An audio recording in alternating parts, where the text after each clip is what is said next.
Hoje a gente vai mergulhar numa das lendas mais fascinantes e, por que não, misteriosas do século XX. Vamos explorar uma história que diz que isso não só foi possível, mas que foi alcançado em segredo décadas atrás. Pois é, essa é a história do cronovisor. Uma máquina que, supostamente, conseguia sintonizar a própria história, como se fosse uma estação de rádio, só que do tempo. Tá, mas da onde é que saiu uma ideia tão audaciosa assim?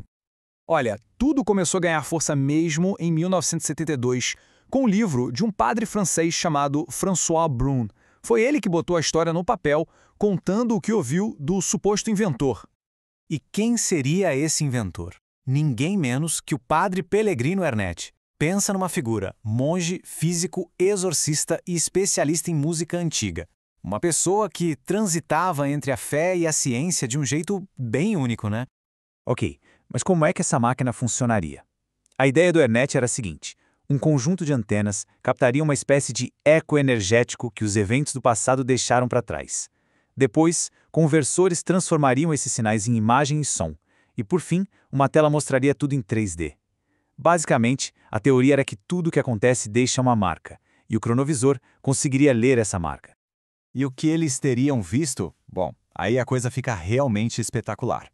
Eles afirmavam ter testemunhado a crucificação de Cristo, discursos do orador Cícero, a destruição de Sodoma e Gomorra, até uma peça de teatro romana que se perdeu no tempo.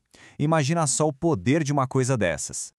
Ok, história incrível, alegações fantásticas, mas e as provas? Cadê a prova de tudo isso?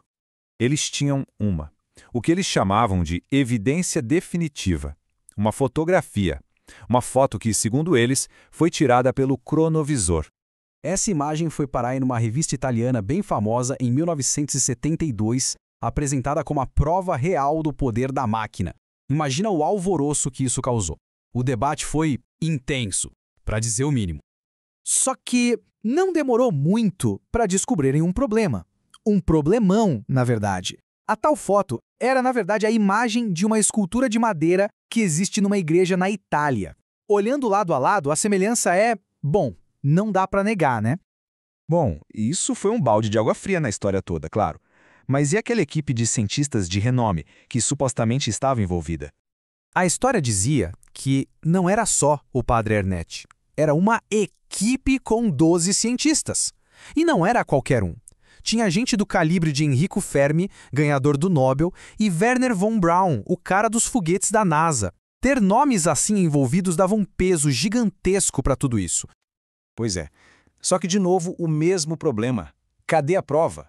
Não existe nenhum documento, nenhuma carta, nenhum registro, nada, absolutamente nada, que ligue Fermi ou von Braun a esse projeto.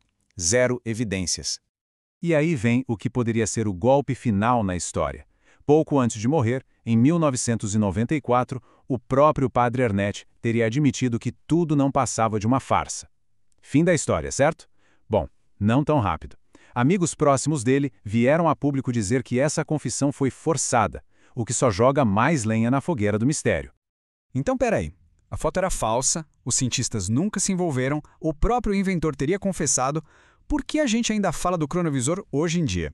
Um dos grandes motivos é o silêncio do Vaticano. A Igreja nunca, jamais se pronunciou oficialmente sobre o assunto. E esse silêncio vira um prato cheio. Para quem acredita, é a prova de que eles estão escondendo a máquina. Para quem não acredita, é só o Vaticano ignorando um boato sem pé nem cabeça. E essa ambiguidade toda fez com que o cronovisor virasse um ícone da cultura pop. Já apareceu em séries de TV, inspirou livros de ficção, virou tema de documentário. A história simplesmente não morre, ela se reinventa. E a ciência, o que diz? Bom, para a física moderna, a ideia de um visor do tempo como esse é altamente improvável, para ser educado. Iria contra princípios básicos que a gente conhece, como a ideia de que o tempo só anda para frente. No fim das contas, a lenda continua viva porque ela mexe com coisas muito fortes. Ela mistura ciência com religião, com mistério histórico. É uma receita perfeita, né? Toca direto na nossa curiosidade sobre o passado, sobre a fé e sobre até onde o nosso conhecimento pode chegar. Isso tudo deixa a gente com uma pergunta no ar, né? É preciso ver para crer? Ou, às vezes, a vontade de crer é tão grande que nos faz ver o que queremos? A história do cronovisor, no fundo, talvez fale mais sobre nós mesmos do que sobre qualquer máquina do tempo. A resposta, bom, essa continua um belo mistério.